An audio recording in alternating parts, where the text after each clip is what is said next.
Bonsoir à toutes et à toutes et bienvenue sur Azur TV dans votre émission Côté Culture. Un plaisir comme chaque semaine de vous retrouver. Et aujourd'hui encore plus heureuse puisque j'ai l'honneur de recevoir un talentueux chanteur et pianiste de notre région. Il s'agit de Claudio. Claudio, bonsoir. Bonsoir. C'est un plaisir pour moi, je le disais, de vous accueillir ici sur ce plateau. Alors, on va faire un petit historique quand même pour un peu recontextualiser et savoir comment vous en êtes arrivé là. Finalement, quel est votre univers déjà, Claudio ? Alors, l'univers musical est en fait de la chanson, du piano, de la composition aussi. Et c'est quelque chose qui me suit depuis très très longtemps, depuis l'âge de 8 ans. Voilà, donc, parce que mon père est accordéoniste, donc il m'a mis un peu le pied à l'étrier. Et à partir de ce moment-là, j'ai commencé aussi un petit peu par l'accordéon, j'ai fait des concours, ainsi de suite. Et après, je suis parti au conservatoire pour le piano, donc en formation classique, jazz aussi un petit peu, et formation lyrique, donc au niveau vocal, parce que voilà, ça englobe pas mal de choses. Mais quand vous étiez un petit peu plus jeune et que justement vous vous êtes mis à la musique, est-ce que vous aviez déjà réalisé que vous étiez doué pour la chanson? Parce que je veux dire, moi je sais que je chante mal depuis toujours, je doute que ça change un jour. Est-ce que vous, de base, vous avez quand même, je pense, un grain particulier? Oui, parce qu'en fait, pareil, de famille, j'avais un grand-oncle qui était à la Scala de Milan et je l'entendais, je l'écoutais chanter, tout ça.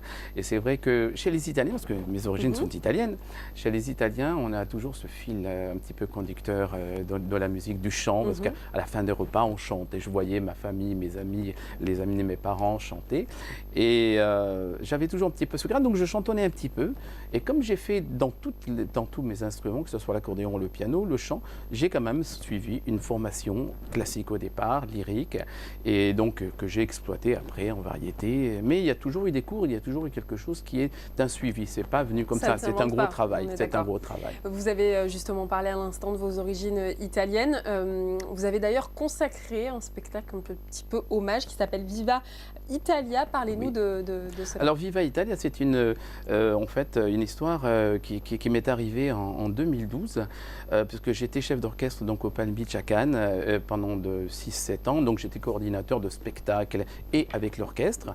Mais moi je ne me produisais pas en spectacle, moi je ne faisais que l'orchestre. Et un jour, la directrice événementielle me dit « Mais Claudio, tu as un public, pourquoi tu ne montrais pas un spectacle, toi, le spectacle Claudio Show ?» Claudio fait son show. Alors bon, mes origines italiennes, elle m'a donné un petit peu le fil conducteur. Elle me dit « Si tu veux, puisque tu n'as pas quelque chose sur l'Italie. » Donc il fallait trouver les danseuses, tout ça. Donc j'ai monté tout ça. Et je l'ai intitulé « Viva Italia ». Ça a été phénoménal. Le Palm Beach plein, on a fait carton plein, donc dans la grande salle. Ou pas et non, pas du tout. Bon, c'est vrai que j'avais un petit fan club, on va dire, mais alors les gens étaient là, les autographes, enfin plein de choses. Et donc là, ça m'a dit, mais il y a quelque chose à faire. Donc, et puis les gens ont vraiment apprécié. J'avais le cœur qui battait derrière le rideau parce que c'était mon premier spectacle. Jusque-là, j'étais chef d'orchestre, je dirigeais l'orchestre, je chantais, bon, je jouais dans l'orchestre, mais là, c'était votre spectacle. Mon spectacle.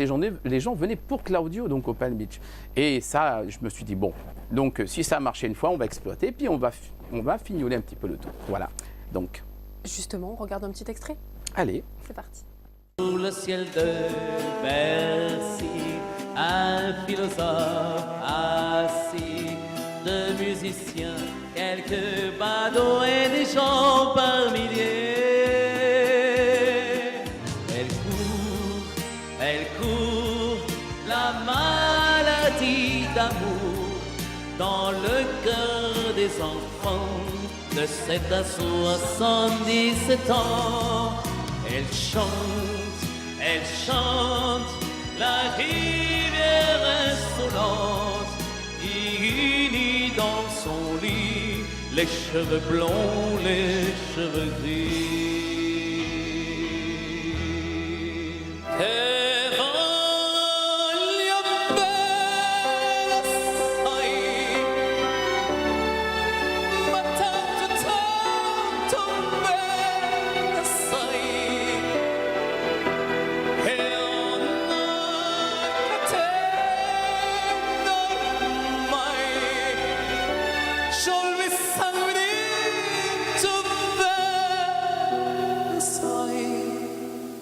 Oh,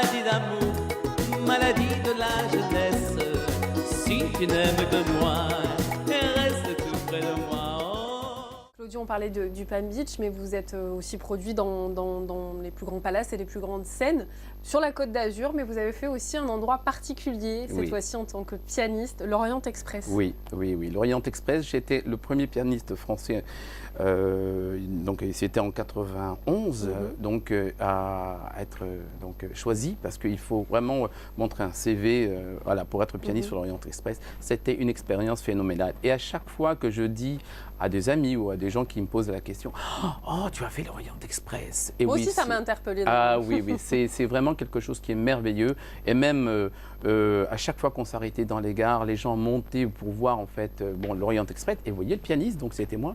J'étais en queue de pied, enfin du matin au soir, parce que là, au niveau piano, c'est des concerts pratiquement toute la journée, hein, en fait. Hein. Les gens sont là, ils viennent écouter le pianiste, tout ça. Donc c'était une expérience fabuleuse, en fait. Et suite à ça, en fait, j'ai pu faire aussi donc des croisières aussi. J'ai fait des croisières, j'ai fait le tour du monde avec les croisières, toujours en tant que pianiste. Que demander de plus que de vivre de sa passion? Oui, oui. Alors, Claudio, souvent vous reproduisez l'univers des plus grands artistes de notre temps. On va parler de Mike Brandt, auquel vous dédiez un bel hommage et notamment un spectacle. Mais est-ce qu'il y a d'autres artistes qui vous ont marqué artistiquement, évidemment?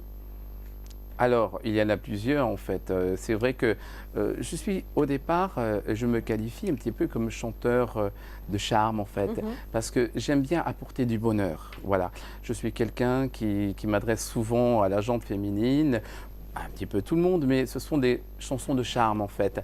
Alors c'est vrai que Frédéric François, Julio Iglesias, pardon, tous ces chanteurs de charme en fait m'inspirent et c'est vrai que en italien, bien sûr, si j'allais dire donc Eros Ramazzotti, bien sûr, ce charmeur, voilà.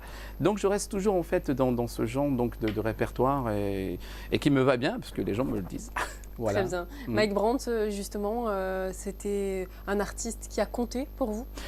En fait, il a fait une petite carrière, puisque vous savez, il a fait sûr. de 69 à 75, donc je suis né en 61, donc j'avais voilà, une quinzaine d'années, et c'est vrai qu'on l'entendait souvent, et il m'a suivi beaucoup. Il m'a suivi beaucoup parce que j'ai toujours aimé ce timbre de voix, cette puissance, voilà, cette puissance qu'il avait, et ce charme, bien sûr, puisque Toujours. unique, voilà.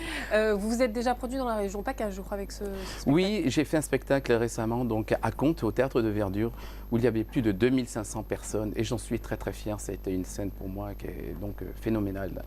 Et entre autres, en fait, je produis ça dans pas mal d'endroits, notamment en fait, je me produis aussi, donc ça je veux le dire aussi, avec le conseil départemental des Alpes-Maritimes. D'accord. Qui me fait travailler pratiquement toute l'année, donc avec pas mal de scènes aussi, en compagnie de monsieur, enfin surtout en relation avec donc, Guy Garciani, qui est donc le président d'Azur Big Band, qui est un de mes amis. Voilà, qu'on travaille avec, en collaboration très étroite tous les deux. Et donc je le remercie d'ailleurs, parce que c'est vrai qu'on fait beaucoup de choses ensemble. Et donc pour moi c'est très très important, parce que c'est vraiment région PACA. Je suis d'Antibes, donc j'aime bien me produire. Bon, Chez vous. chez moi. Très bien. Alors là, vous n'allez pas vous produire chez vous prochainement. On est mi-octobre environ. Et en novembre, vous mettez les voiles pour l'île Maurice avec un spectacle Fiesta Romantica. Oui.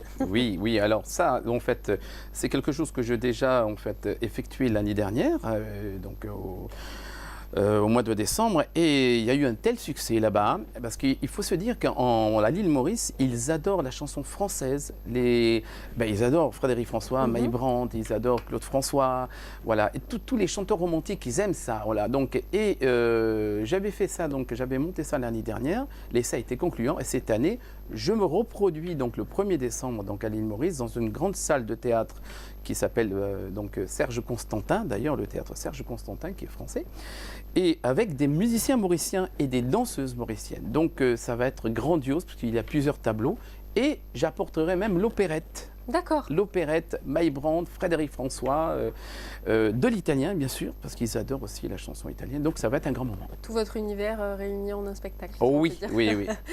Pour finir, Claudio, est-ce que vous avez des futurs projets, des spectacles en cours, d'écriture, des petites idées qui germent comme ça? Alors, donc les prochains spectacles, je vais être au Pullman le 15 septembre, là, très rapidement. Je vais être donc au Palais Sardes le 17 et le 20 septembre. Je vais être à Bordiga, la Jambonvie en Italie au mois d'octobre.